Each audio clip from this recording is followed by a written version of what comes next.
Hi everybody, this is Belinda from Belinda's Book Nook, and I'm here to do a June TBR options. I know it is well into June, and I usually do this before the month, or usually the first week in the month, but I'm a little behind, and I think I confessed to you guys last time that I'm in a little bit of a reading slump. And so I'm having a hard time getting traction on everything I pick up. I just pick it up and then I have one book that I started this month and I am going to finish it.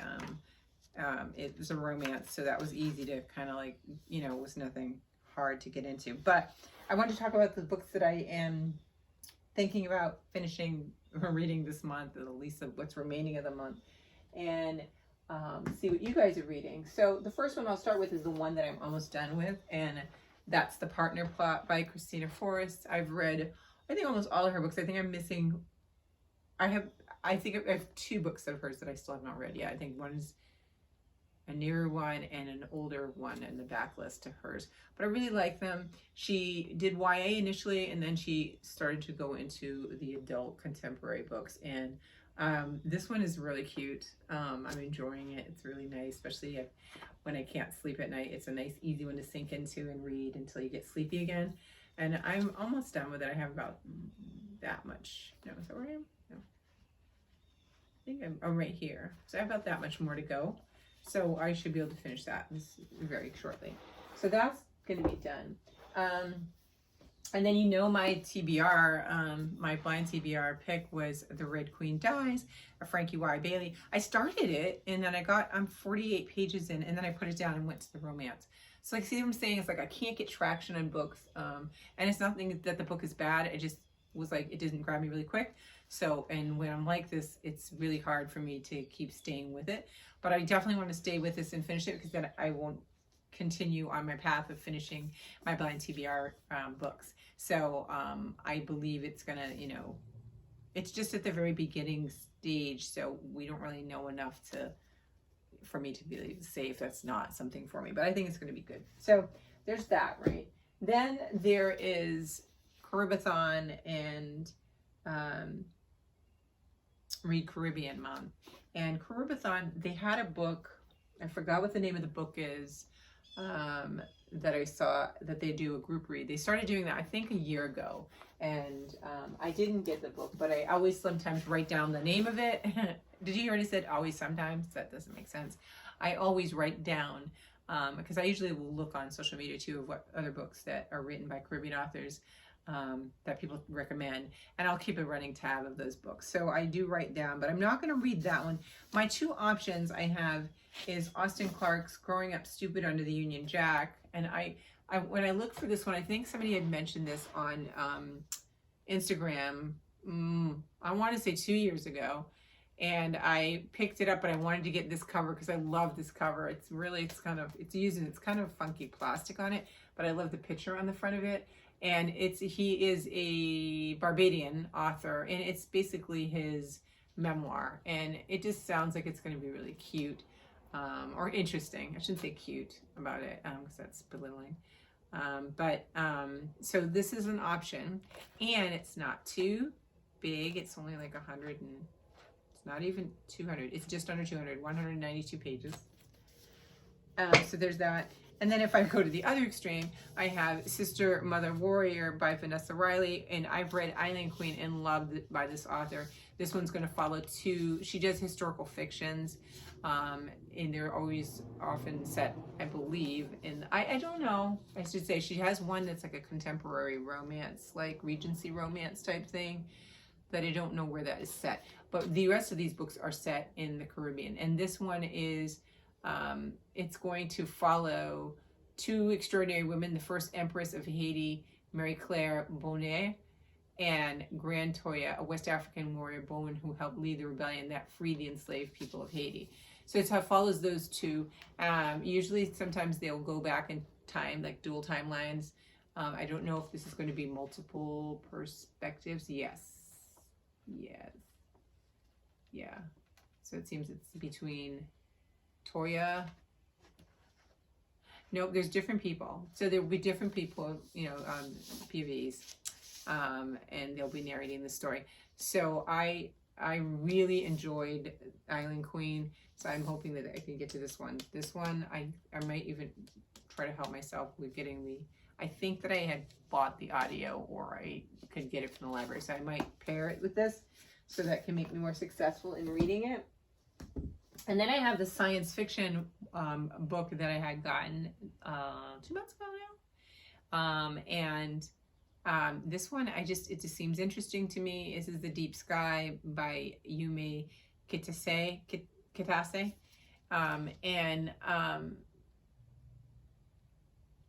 This is just a quick thing. They left Earth to save humanity. They'll have to save themselves first. And I believe this girl is on a spaceship, and they're leaving to go find a place to colonize. And I think a crime is committed on the ship that she's in, if I remember correct.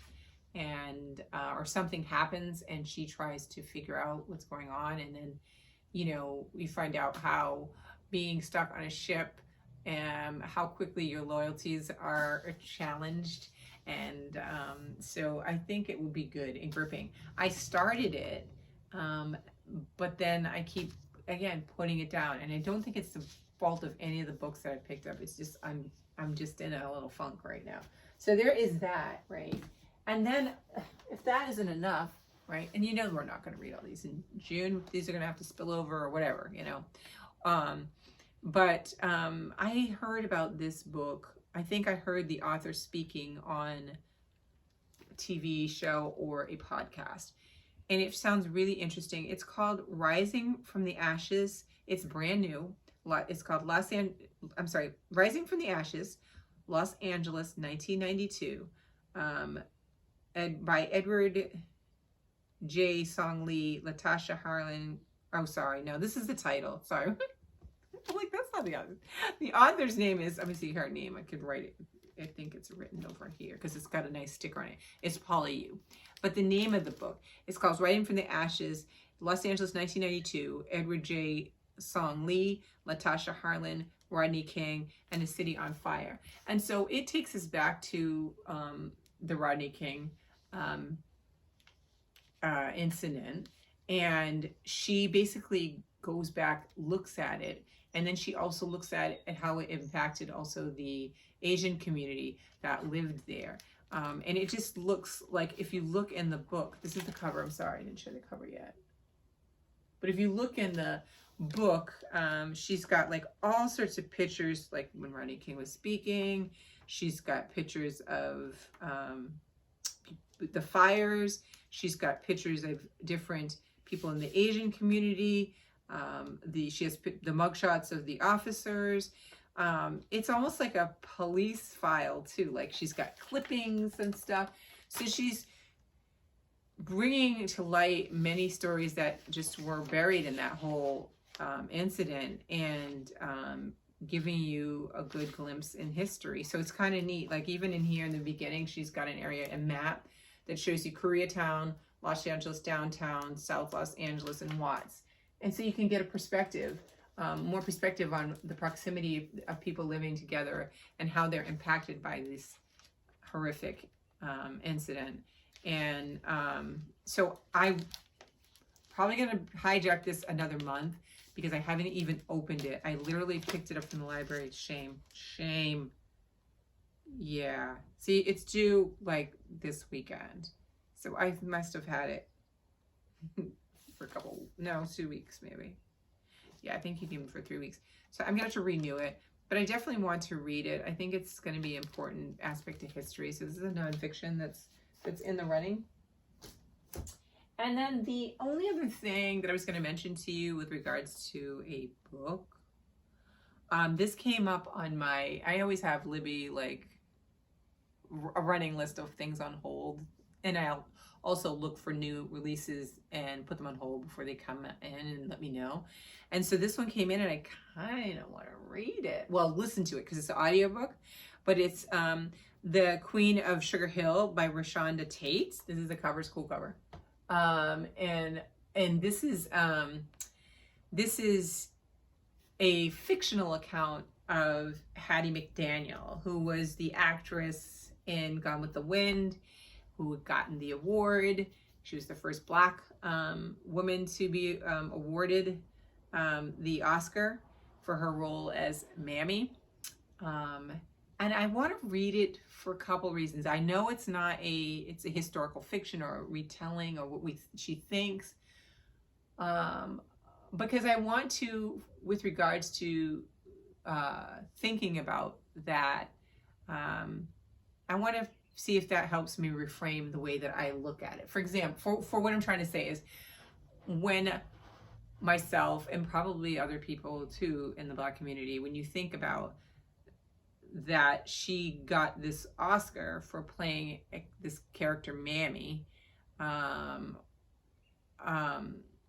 it just doesn't sit well. It's like, you know, it's a subservient position, and it's something that we don't want to glorify, right? But yet she's getting an award for doing just that. But I think if you look deeper into it, you know, just like many people in the acting industry now still have to fight stereotypes that they are pigeonholed into certain types of positions, whether it be acting or in many other careers as well. But I think that it will take that stigma away from me just kind of cringing of thinking of she was the first Black woman to receive an Oscar, but the part that she played was subservient and just as demeaning. It doesn't mean that she's not a great actor and that she couldn't deliver on that and that she didn't deliver on that. It's just, it's a cringy thing for me. So I'm hoping kind of that this will like give me kind of another way of perspective of thinking about her and how she dealt with, you know, pursuing her desire to be an actress, dealing with the prevalent racism in the industry, and how she kept herself still going, you know. And so I'm really interested in this. So I did start listening just today to about probably about 20 minutes into it, and it sounded very interesting. It's just when it starts with her when she's actually winning the award. So so that is something. Okay, like I need another one. So let me show you the cover again on that one. Oop, whoop. So that's this one. This one is the Queen of Sugar Hill, of Sugar Hill. And it's Rashonda. Let me see, can you see it? There we go. I'm gonna make sure you guys can see it, because sometimes there's a glare. But that's one that I could listen to. I like to have a couple audiobooks, especially in the season, because when I'm in the garden, I can just go with it. I think I could do audio with this one as well, but I have to get into it further so that I know who the characters are. Once I establish who the characters are, because I know it's going to jump around, then I could do it in the garden. Otherwise, I got to sit with it and let it read it, and I just kind of read along with it. So we'll see. But I do want to get one done for Caribathon. This weekend is my birthday weekend. Yes, yes, yes. And I'm very excited about that. Usually kind of, but I'm embracing it this time. But on Saturday, my birthday's actually on Sunday, but Saturday I am going to Comic-Con. We go every year. Since my son was really young, my oldest, and now he's not even going with us. We're taking my other son, and my husband and I are going to go. I like to go for many things. Sometimes you get to see some of the actors and stuff like that from different movies or shows that you like. But I like it because you get to see all the costumes, and there's a lot of homemade costumes that are incredible that people put a lot of work and effort into, that people do for the cosplay. And then I like to go, and sometimes I like to get little artwork and art stuff from people that are selling things and the vendors like that. And I usually try to get a t-shirt. So those are the things we go for. So I decided this year, this is what I'm gonna wear for my shirt. It's Shuri from Wakanda. I like it. Isn't it cute? Can you see it? Yeah, I hope you can see it. And probably some shorts or something, because it's probably won't be warm in the convention center. But that's what we're gonna do on Saturday. So I won't be doing any reading that day. I can say that right now. But I will be reading until then. And then on my birthday, I might read a little bit in the morning, because that's like my sweet spot. What I have been doing now that my son is off for summer vacation is I've been spending 30 minutes in the morning in bed reading before I get out of the bed, just to start the day with a session already done, and I can't do that during the regular year, or I'd have to get it way earlier. And it's just not good. So that's what I'm going to do with that, and we'll see. What are you guys doing for this weekend? Are you going to have good weather? It's getting dark. I'm going to apologize. I don't know if we're going to get rain or not because it's way too early to be dark, but it's getting dark, and I have lighting in here, but it's not making a difference. At all. Oh my God, my mouth is so thirsty. It's so dry. So those are the things. Those are the plans. I definitely want to try to finish this one, like to get into it, finish it. This one I will finish today or tomorrow. And then I got to make a decision on which one of these two. I have other books that could come, you know, but I can tell I'm in a slump because I'm not even wanting to look to see what other options. I'm like, this is the two I picked. I'm just going to go with these two. So I'm going to pick one of these two. I did start this a little bit. I haven't started this to see if this just grabs me and I can just, I'm like, yeah, I'm just going to go through it. I'm going to do it. Because the reason why I say this, I see her around a lot, but I don't see as many people talking about Austin Clarke. And he's written other novels, other books. So after I finish this will be my first, but I will read some of his other works. Yeah. Does it say? Oh yeah. So books by him. The Origin of Waves. There are no elders in this city. Proud empires. He's got a lot. He's got 1, 2, 3, 4 nonfiction, which includes this, and he has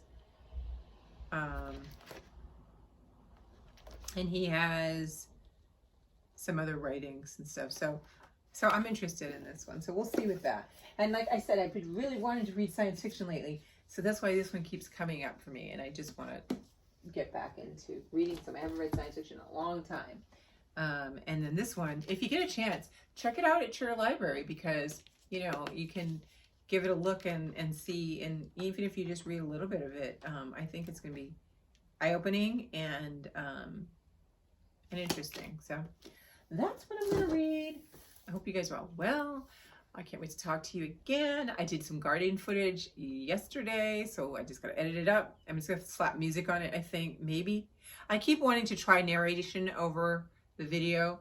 I may try that too, or not, depending upon the timing, but I will get that up. I'm going to put the other one before it because you'll see it was about 3 weeks ago and there was no plants. And now like things are growing and we're starting to, and then you'll see 3 weeks from now, it's going to be like a color explosion. So it's kind of neat to see the different phases. So I got to get the other video up to you first, but I am recording things to get to you. So there is that, but thanks for stopping by and I'll talk to you guys soon. Bye.